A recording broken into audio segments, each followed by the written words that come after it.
예, 안녕하세요. 자, 우리 경제학 지난 시간에 이어서 국민소득을 정확하게 어떻게 계산하는지 살펴보도록 하겠습니다. 우리 책에는 그 밑에 일단 그 한꺼번에 어떻게 계산되는지가 정리되어 있고, 그 뒷페이지 보면 이제 상세하게 이렇게 계산되는 이유들이 설명되고 있습니다. 자, 그 설명들 보시면 일단은 항상 공통적인 거는 1년 동안입니다. 그 다음에 우리나라 영토에서 여기 이제 공통적 사항이에요. 그 다음에 이제 GDP가 이제 우리가 100원이라 가정합시다. 그러면 GD로 연결되고 100원, 그 다음에 GDI죠. GDI로 연결되고 그 다음에 또 GDE로 연결되죠. 100원. GDE가 되면 그 다음 연도에 다시 GDP로 연결되고 이렇게 순환이 된댔죠. 어차피 뭐 이제 100입니다. 자, 그럼 이걸 정확하게 계산하는 공식들을 공부해 보도록 하겠습니다. 사례를 들면서 자, 그 밑에 보면 우리 사례가 간단한 사례가 나왔어요. 일단 GDP는 앞에 말씀드렸다시피 1년 동안에 우리나라 영토에서 우리 기업이나 정부가 최종 생산물을 만들어서 시장에 갖다 팔아가지고 시장에서 가치의 총합이 됩니다. 자, 1년 동안에 시장에 갖다 판 최종 생산물의 합이 됩니다. 그럼 여기 보면 일단 최종 생산물만 추산된다는 것이고요. 시장에서 거래된 것만 추산됩니다. 자, 붕어빵을 집에서 만들어 먹을 수도 있잖아요. 그런 거는 시장에서 거래 안 된 거는 GDP 추산 안 됩니다. 왜냐? 자료가 안 나오잖아요. 여러분, 이거 우리나라 GDP 추계하는 장소가 기관이 한국은행인데, 한국은행에 어디서 자료를 넘겨봤냐면 국세청에서 자료를 넘겨봤습니다. 그러면 이게 거래가 된 것이 신고가 돼야 이제 나타나는 거예요. 그래서 시장에 거래된 것만 되고요. 그 다음 최종 생산물만 추산된다는 것도 이제 알아야 되는데, 그럼 이거 보고 이제 우리 사례를 한번 봅시다. 이 사례도 문제가 나오거든요. 밑에 보면은 우리가 간단한 사례 나왔어요. 자, 사례 한번 보십시오. 자, 우리나라 이제 우리 붕어빵만 만든다 하고요. 1년 동안에 농부들에 의해서 밀이 30원씩 만들어졌고, 요걸 이제 밀가루업자가, 제분업자가 이제 밀을 사가서 60원어치 밀가루를 만들어 팔았고, 요걸 이제 최종 제빵업자가 밀가루를 사가서 100원어치 빵을 만들어 팔았다. 1년 동안에. 자, 요런 아주 단순 모델이죠. 여기서 우리나라 GDP가 얼마냐 하면은 요 100원입니다. 요 최종 생산물만 추산되죠. 요 밀가루는 빵의 중간 생산물로 추산하면 안 되고, 또 밀은 또 밀가루를 만드는 원료로 사용되고 중간 생산물입니다. 추산하면 안 돼요. 30원, 60원 추산하면은 중복 계산되잖아요. 아니 30원 이 안에 들어가 있잖아. 또 60원 이 안에 들어가 있잖아. 190원이라면 안 됩니다. 최종 생산물 요것만 추산해야 됩니다. 요것만. 요것도 중간 생산물이랍니다. 중간 생산물들은 추산하면 안 돼. 자, 그렇게 이제 단순하게 나오면 이제 100원이고요. 그 밑에 또 사례 보면은 좀 복잡한 사례가 나와 있죠. 자, 복잡한 사례 봅니다. 자, 밀이 요 사례 2, 요건 사례 1. 밀이 30씩 만들어졌는데 밀가루업자한테 원료로 넘어간 거는 20원어치만 넘어갔어요. 20원어치만 넘어갔고, 밀 10원어치는 시장에서 우리 소비자들이 바로 소비했습니다. 시장에 가면 마트에 가면 밀 있잖아요. 밀. 우리가 잡곡밥 해 먹는다고 밀도 우리가 사 먹잖아요. 그죠? 그러니까 30원 중에 20원어치만 밀가루업자한테 넘어갔고 10원어치는 우리 소비자들이 다이렉트로 사 먹었습니다. 그 다음에 밀가루가 60원치 만들어졌고요. 그 다음에 밀가루 60원 중에 20원어치는 우리가 다이렉트로 소비자들이 밀가루를 사 먹었어요. 예? 집에서 전부치 먹고 수제비 해 먹고 칼국수, 우리의 소비자들도 밀가루 사 먹잖아요. 그럼 제빵업자한테 넘어간 거는 40원어치만 넘어갔어요. 자, 이제 빵이 100원어치 만들어 이제 팔렸다 소비되는데, 자, 여기도 보면 기계도 또 있습니다. 원래 농기계, 제공기계, 뭐 제빵기계 다 있잖아요. 그 기계, 요 제빵기계 업자한테만 이야기합니다. 이 제빵업자가 밀가루 40원어치 사오고 붕어빵 기계, 세기계 30원짜리 사가 와가지고 이렇게 이제 결합해가지고 빵을 100원치 만들어 팔았어요. 자, 요 모델에 서는 GDP가 얼마냐 이거죠. 여기서는 최종 생산물이 어떤 것들이냐 이거죠. 여기서는 최종 생산물은 요 붕어빵 100원 요거, 그 다음에 우리 소비자들이 밀가루 사 먹어요. 밀가루 20원, 그다음 밀 10원 요거, 그 다음에 요거 이제 원료가 된 거죠. 밀가루 원료가 된 요 밀 20원어치는 추산하면 안 되고, 그 다음에 빵의 원료가 된 밀가루 40원 요거 추산하면 안 됩니다. 그 다음에 요 기계는 추산해야 될까 말까. 기계는 최종입니다. 기계는 최종 생산물입니다.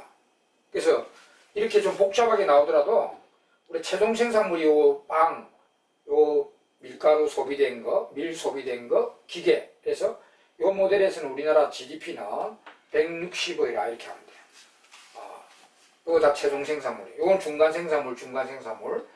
기계는 빵 만드는데 사용됐지만 빵 안에 들어가 있는 이 원료하고 좀 다르죠. 그러니까 이런 기계는요, 이 밀가루 40원은 빵 만드는데 사용됐고 빵의 원료가 된 거죠. 그럼 우리가 빵을 먹을 때 밀가루도 같이 먹는 거 아닙니까? 맞죠?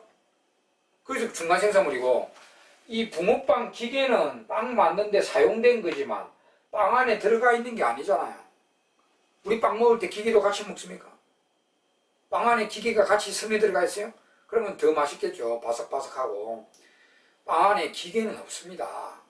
기계는 이 제빵업체가 최종 용도로 사용하는 겁니다.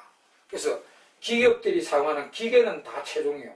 근데 원료인 이제 부품 이런 거는 중간이고요.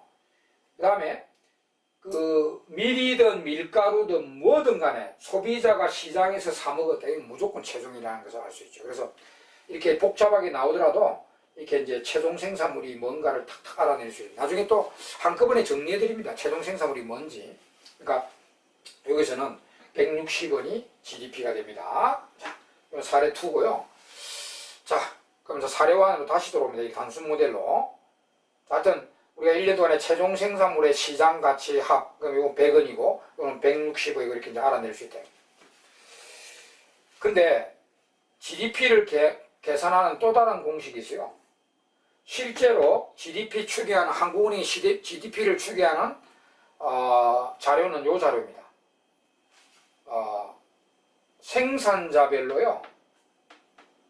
생산자별 부가가치 합으로 계산됩니다. 생산자별 부가가치의 합. 이렇게 하면은 100원이 나옵니다. 이게 실제로 중앙은행에서 그 추계하는 GDP 추계하는 자료인데, 이게 이제 밀업자나 밀가루업자나 제빵업자들 다 그 거래를 이제 국세청에 신고할겠죠. 그게 이제 다 자료가 나온다. 그럼 각 생산자별로 부가가치를 합하면은 100원이 됩니다. 자, 우리 교재는 그 고정자본 소모라는 게 나와 있는데, 고정자본 소모는 그 이제 기계가 사용될 때 그 기계가 닳고 마모되고 하는 그 비용이 옛날 말로는 감가상각비인데요. 그 회계 용어가 고정자본 소모입니다. 고정자본 소모로 이렇게 이제 비용 처리를 하는데, 그거는 기계가 다 사용되는 모델입니다. 그럼 이러면 모든 기업들이 기계가 다 사용될 거는 아니잖아요. 이 제빵업자나 밀가루업자나 밀업자가 기계 없이 손으로만 만들 수도 있잖아요. 그죠? 그러면 우리 교재에는 없지만은 이걸 손으로만 다 만들어낸다고 가정합시다. 우리 교재에는 이제 기계가 사용되는 모델이고 기계가 사용 안 되는 모델입니다. 자, 기계 사용 안 됩니다. 자, 이 농부도요, 농기계 없이 손으로만 밀 만들고, 밀가루업자도 손으로만 밀가루 빻고요, 제빵업자도 기계 없이 손으로만 빵을 만들었다 합시다. 그러면 기계 사용 안 됩니다. 그러면 이 농부의 이 세상의 부가가치 창출이 얼마죠? 30이죠? 무에서 30을 만들었잖아요. 그러면 부가가치 창출이 30원이죠.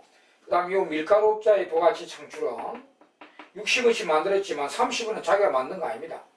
60원 중에 30원은 밀이에요, 밀. 그럼 자기는 30원짜리 밀 갖고 와가지고 60원씩 밀가루를 만들었으니 자기 이 제분업자의 부가치 창출은 30원입니다. 그 다음에 이 제빵업자의 부가치는 이제 40원이죠.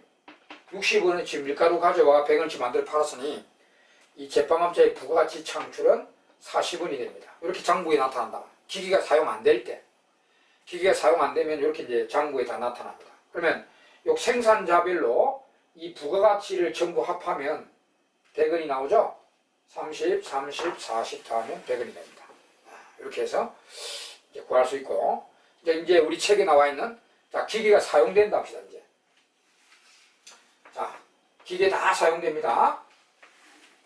자, 농기계 사용됐고, 제분기계 사용됐고, 제빵기계가 사용됐다 합시다. 우리가 기계가 사용되면은, 그 기계가 1년 동안에 사용되면은, 마모되고 성능이 떨어지고 하잖아요. 그걸 감가상각비, 고정자본 소모라고 합니다. 이걸 비용으로 처리해야 되겠죠? 아니, 기계를 사용하는데 1년 동안에 닳고 마모되고 성능이 떨어지는데 그걸 비용으로 처리 안 하면 안 되잖아요. 그죠? 우리 기계는 만약에 여러분, 자, 요 감가상각에 대해서 나왔는데, 또 감가상각에 이러면 회계학 같은 데서도 공부할 수 있지만, 원래 이제 경제학적 개념이거든요. 왜 기계 사용에 대한 감가상각비를 비용으로 처리하는가? 이거 붕어빵 기업 한번 봅시다. 이 붕어빵 기업이 붕어빵 만들어내는 기계를 사용했는데요. 이 기계가 100원이, 전체 100원짜리라. 100원짜리입니다.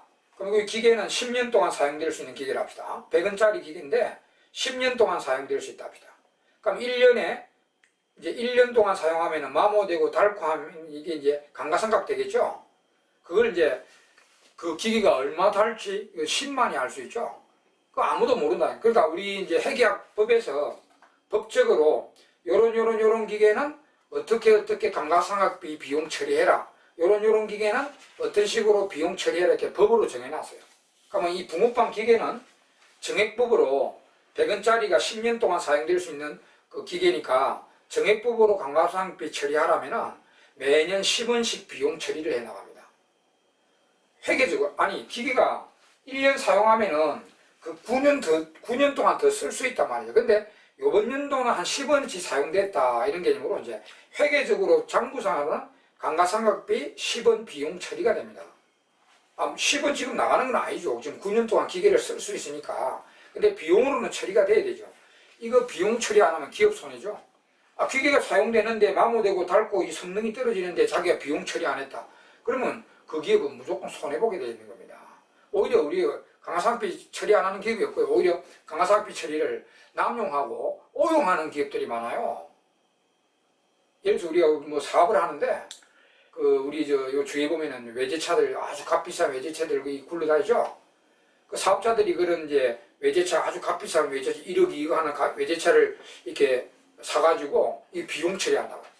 사업용으로 쓴다 해가지고 감가상각비 비용 처리해서 이렇게 하는 경우도 많고, 그래서 이게 오히려 오용하고 남용하지 이 감가상각비 처리 안 하면 무조건 기업 손해입니다. 그러니까 다 비용 처리하겠죠.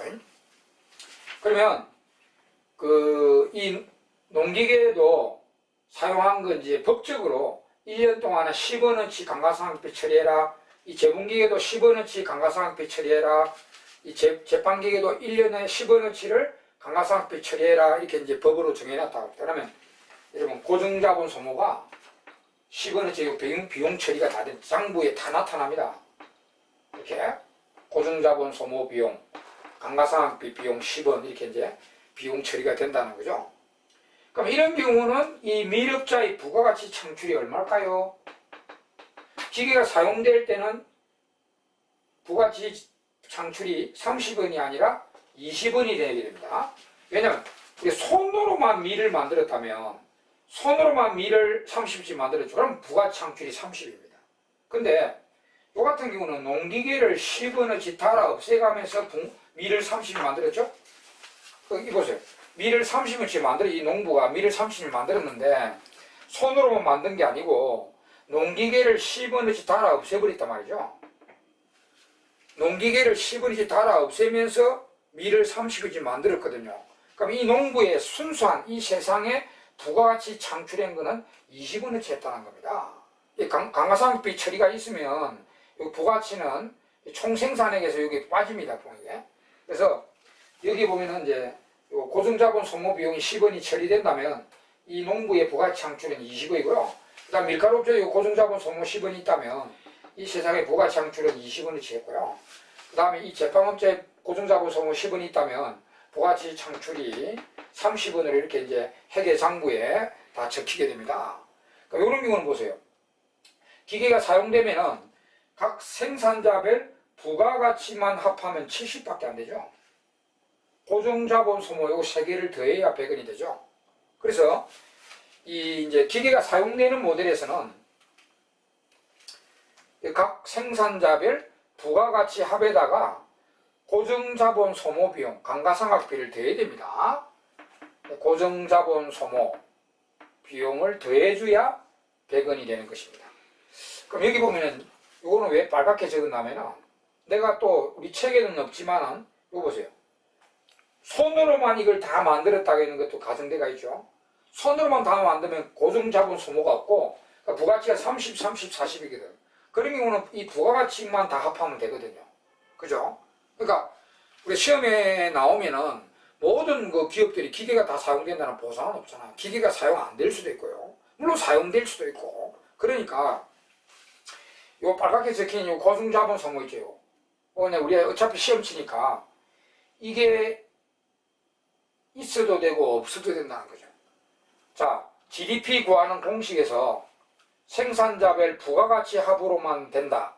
이래도 맞는 걸로 하시고요. 그러면은 출제자가 GDP 계산 공식에 생산자별 부가가치 합으로 계산한다. 이러면은 기계가 사용 안 되는 기업들이구나. 이렇게 생각하시면 되고 또 GDP 구하는 공식에 이제 생산자별 부가가치 합 플러스 고정자본 소모가 있다. 있으면 기계가 사용되는 업자들이다. 이렇게 생각하고 이것도 맞다.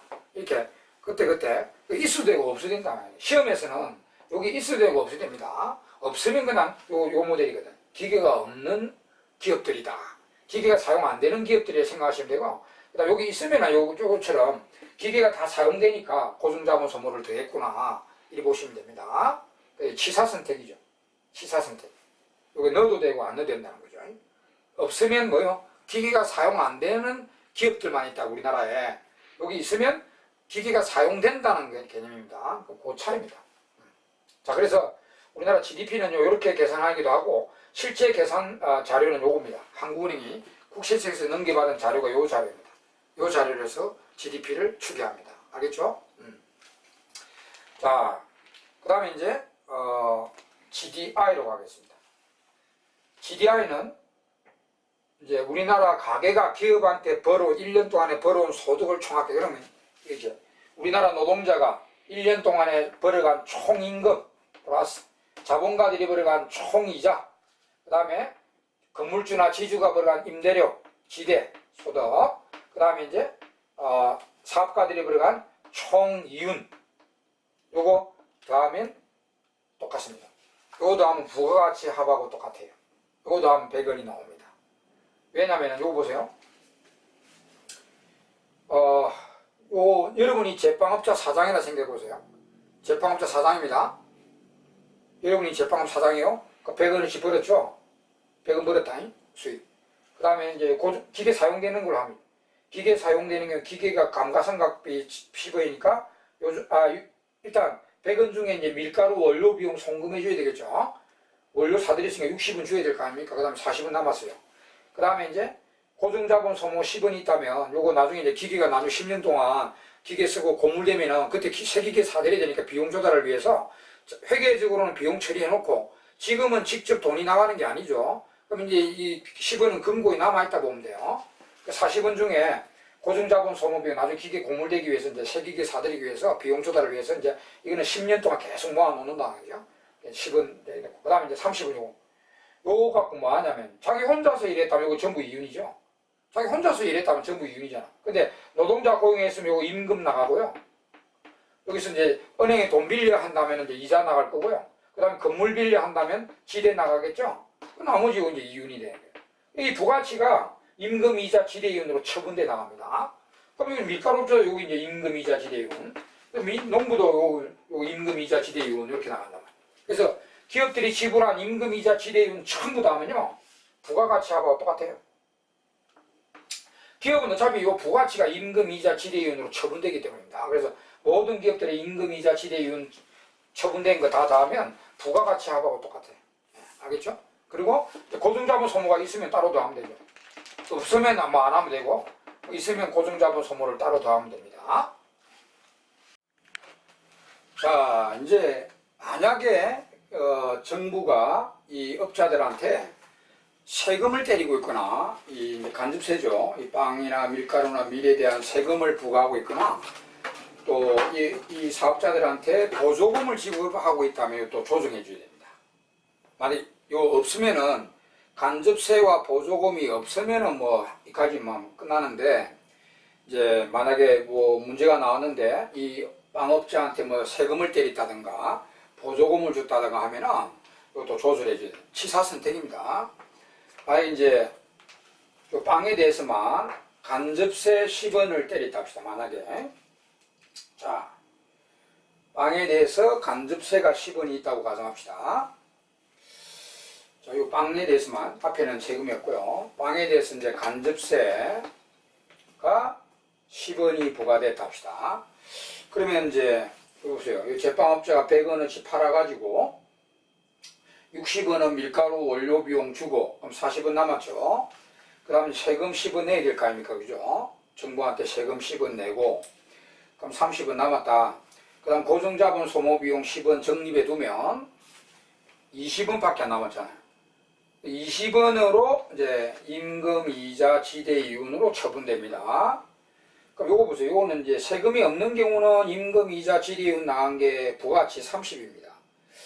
근데 이제 세금이 있으면 세금이 미리 빠지고 나머지 20원으로 임금, 이자, 지대이윤이 나간단 말이에요. 그래서 요게 이제 임금, 이자, 지대이윤 나간 거 다음에 20원밖에, 이제 붕어빵 업자한테만 20원밖에 안 돼요. 원래 부가가치가 30 아닙니까? 그리고 이제 세금을 더해줘야 30이 되죠. 이렇게. 그래서 세금이 있는 경우는 이렇게 이제 간접세를 더해줘야 되고요. 그 다음 이제 보조금이 있는 경우는 또, 보조금이 있으면 또 이게 빼줘야 됩니다. 보조금을 받고 있는 경우는 이렇게 또 빼줘야 됩니다. 자, 또 보조금을 받은 경우 한번 봅시다. 자, 이 제빵업자가 정부한테 보조금을 10원 받았다 해볼까요? 자, 보조금을 10원 받았어요. 그럼 이제 매출액 100원 하고 보조금 10원 받았다 하면 110원이죠. 그럼 밀가루업자한테 원료비용 60원 주면은 50원 남았죠. 50원. 그 다음에 이제 고정자본 소모비용, 이제 그 강화상학비 이제 적립해 두면 40원 남았죠. 그럼 40원으로 임금, 이자, 지대이윤이 나갑니다. 그러면 여기 이제 임금, 이자, 지대이윤 지불된 거 더하면 40원이 돼버리죠. 보조금이 안에 포함돼가 나가버려요. 원래 부가치 30 아닙니까? 30인데 이제 보조금이 여기 10원 포함돼가 나가버린다. 그죠? 그러니까 여기 이제 보조금을 빼줘야 30원이 된다. 그죠? 네. 이렇게 하십니다. 자, 그리고 빨간 거, 파란 거, 노란 거는 시험 문제 나왔을 때 있으면 계산해야 되고 없으면 없다고 보면 됩니다. 그래서 치사 선택하면 돼요. 네. 자, 그 다음 이제 GDE입니다. GDE, 국내 총 지출액인데, 이거 총수요라 생각하시면 일단 그 총지출, 총수요하고 같은 거라 보면 돼요. 총수요 뭐죠? 우리 CIGX죠? CIGX. 우리 전국에 물건 사먹는 가게, 기업, 정부, 해외인의 우리나라 물건, 우리나라 빵에 대한 총지출, 총수요. 그래서 자, 1년 동안의 가계의 총소비지출, 그 다음에 기업의 1년 동안의 투자지출, 정부의 소비투자지출, 그 다음에 이제 외국인의 우리나라 물건에 대한 수요인, 지출인, 수출, 이렇게 하면 됩니다. 자, 근데 요거 개념상 하면 이제 CIGX인데, 실제로 우리가 이제 미국하고 아무 그 외국하고 거래관계 없으면은 CIGX 하면 돼. 뭐 거래관계 없으면 수출도 없겠지만은, 우리 수입을 안 하고 수출만 한다고 한다면, 뭐 CIGX 이라면 되는데, 실제 우리 수입도 하잖아요. 그죠? 그럼 시장에 이제 미국 붕어빵, 미국에서 붕어빵 만든지 모르겠지만은, 미국에서 우리가 수입한 빵을 시장에 진열해가 우리가 그 미국 빵도 우리가 사 먹게 되죠. 그러면 우리가 미국 수입빵이죠. 미국에서 만든 수입빵을 우리가 먹었을 때는 요거는 우리나라 GDP에 추산되면 안 되잖아요. 우리나라에서 만든 빵이 아니잖아요. 그냥 우리가 소비만 한 거지 미국에서 만든 빵이거든요. 그래서 우리가 미국 빵을 수입빵이죠. 이거를 우리가 지출한 거는 계산을 안 해야 돼요, 원래는. 그런데 그 한국은행 직원들이 우리 가게들 막 이래서 뭐 가정주부가 오늘 이제 시장 보러 간다, 마트에 간다. 그러면 이제 따라다니면서 이제 신고 받아가지고 이제 한국은행 직원이 따라 붙으면서 그 우리나라 빵이나 수입빵 사먹은 거에 대해서 순수하게 우리나라 빵만 얼마 썼느냐 이걸 계측해 올 수 있는가? 안 되죠. 그걸 계측할 수 없어요. 그래서 나오는 자료는 우리나라 가정주부가 가게가 1년 동안에 우리나라 빵, 수입빵 모두 지출한 거는 그러니까 마트에서 이제 우리나라 빵도 팔고 수입빵도 팔잖아요. 그러니까 그걸 우리가 사면은 총 그 빵에 대한 수입빵이든 우리나라 빵이든 총 그 거래량이 이제 계측이 됩니다. 그럼 그 수입빵을 지출한 돈을 빼야 되는데 실제 계산할 때는 요 가게 소비한 거, 기업 투자한 거, 정부 지출한 거 안에 우리나라 빵뿐만 아니라 수입빵에 대해서 지출한 것도 같이 계측돼 버립니다. 일일이 시장에 따라다니면서 그걸 구분 못 한다는 거죠. 한국은행 직원이. 그러니까 책상에 앉아서 모든 물건에 대한 지출액을 이제 포함시키고 요거는 이제 순수 우리나라 빵이죠. 수출은 우리나라 빵인데 여기서 그러니까 수입빵에 대해서 지출한 금액을 한꺼번에 빼줍니다. 이렇게 1년 동안에 우리가 미국에서 수입한 빵은 총액이 얼마란 거는 통관 절차에 다 아니까 여기다가 이제 수입액을 탁 빼므로써 여기에서 수입빵에 대해서 지출한 돈을 한꺼번에 빼버립니다. 이게 실제 계산은 그렇게 하는데 이러면 이제 100원이 딱 됩니다. 자, 이걸 이제 여러분들이 많이 헷갈리는데 다시 한번 설명하겠습니다. 자, 우리가 이 앞에서 우리나라 빵이 총 100원씩 만들어지고 우리나라 이제 국민소득이 100원이라 했죠. 그럼 여기 보세요.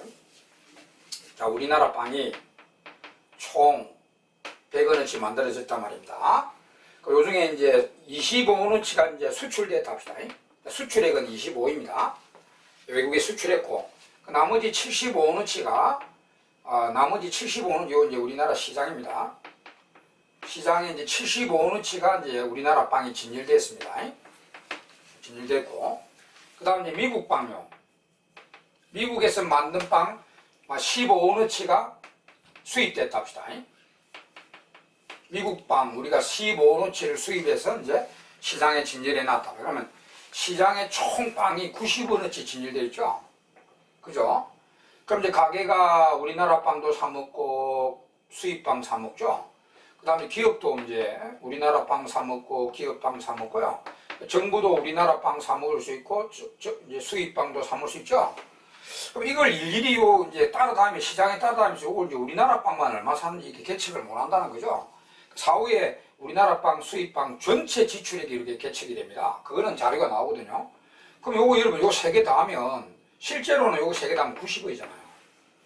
90원이잖아요. 90원.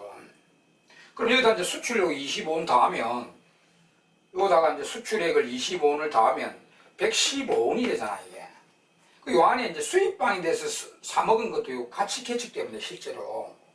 그러니까 여기 이제 100원을 만들려면 요거 이제 우리가 1년 동안에 미국에서 총 수입액이 15원어치다. 그 자료를 가지고 여기다 빼버린다는 거죠. 이렇게. 15원을 빼면은 이제 자동적으로 100원이 돼버리는 거죠. 이렇게 하기 때문에 수입액이 여기 빠집니다. 실제 계산할 때는 무조건 요 수입을 빼요. 이거는 치사스대가 아닙니다. 만약에 이거 우리 이제 문제들 보면은 출제자가 이런 자료를 주고 우리나라 GD를 구하할 때 반드시 수입을 주게 돼 있어요. 수입액이 얼마다 줍니다. 그러니까 반드시 CIGX 마이너스 임포트를 반드시 하시기 바랍니다. 아시겠죠? 자, 계산 문제에서는 이런 자료 나와가지고 우리나라 국민소득 구하라는 계산 문제에서는 무조건 출제자가 임포트를 얼마다 줍니다. 주니까 CIGX만 하지 마시고 반드시 끝에 임포트를 빼시기 바랍니다.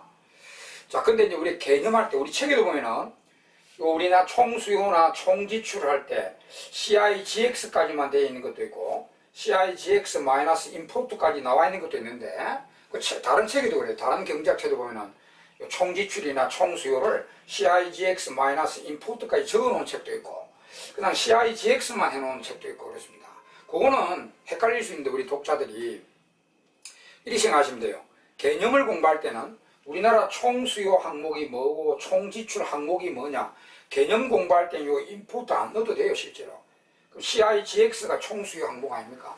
그렇게 말을 할 때는, 그러니까 요거 없이 우리나라 총수요 항목이 뭐냐, 총지출 항목이 뭐냐면은 CIGX다 이렇게 돼요. 그때 말할 때는 요 CIG 안에 미국 빵에 대해서 쓴 금액은 제외한 겁니다. 순수 우리나라 빵에 대해서 CIG 지출한 거, 그거라고 생각하면 돼. 여기 없는 개념은, 여기 없으면은, 요 안에 순수 우리나라 빵에 대해서 지출한 것만 말하는구나, 이렇게 생각하시면 되고요. 만약에 여기 있는 경우는요, 여기 있어도 되는데, 있으면은, 요 안에는, 요 금액은 우리나라 빵과 수입빵에 대한 전체 지출액이 포함되어 있는 개념이거든요. 이렇게, 그때 이렇게, 생각하시면 됩니다. 그러니까, 개념할 때 뭐, 이게 임포트가 있어도 되고, 이거 없어도 됩니다. 근데 이제, 계산 문제가 나왔을 때는요, 반드시 요거 계산해야 된다. 요걸 주니까. 자, 이렇게 해서 제가요, 요 삼면 등가원칙 GDP 구하는 공식, GDI, GDE 이렇게 해서 설명을 다 했는데, 여러분, 요 GDP냐, 국내 총생산이냐, 국내 총소득이냐, 국내 총지출이냐, 요거는 앞 시간에 그림에서 요 순환 그림에서 그 점 찍은 거 있죠. 거기서만 요 GDP다, GDI다, GDE다 이렇게 구분해 두시면 되고요. 여기서는 이거 구분할 필요 없고요. 전부 다 여러분, 식 하나, 식 둘, 식 셋, 식 넷, 요 네 가지 공식이 전부 다 우리나라 국민소득 구하는 공식이다. 이렇게 공부하세요. 그리고 국민소득 개념들인데, 그 중에도 GDP라는 이 용어를 많이 쓰거든요. 그래서 이 네 가지 공식이 전부 GDP 구하는 공식이다. 이렇게 공부해야 돼요. 시험에도 실제로 그렇게 나옵니다. 여러분, 시험에도요, 출제자가 요런 자료 주고요, GDE를 구하라 이렇게 할 수도 있지만, 대부분의 출제자들은 요런 자료 주고요, GDE를 구하라 이렇게 안 하고 GDP를 구하라 이렇게 출제되는 경우도 있고, 아니면 그냥 국민소득을 구하시오 이렇게 나. 또 요런 자료 주고요, GDI를 구하라 이렇게 안 하고 그냥 GDP를 구하라 이렇게 하는.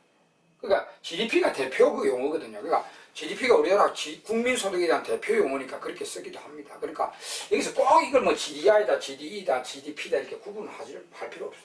전부 다 우리나라 국민소득 구하는 공식들이다. 어차피 요리 하면 다 100원으로 동일하게 된다. 이렇게 알아두시면 되겠습니다.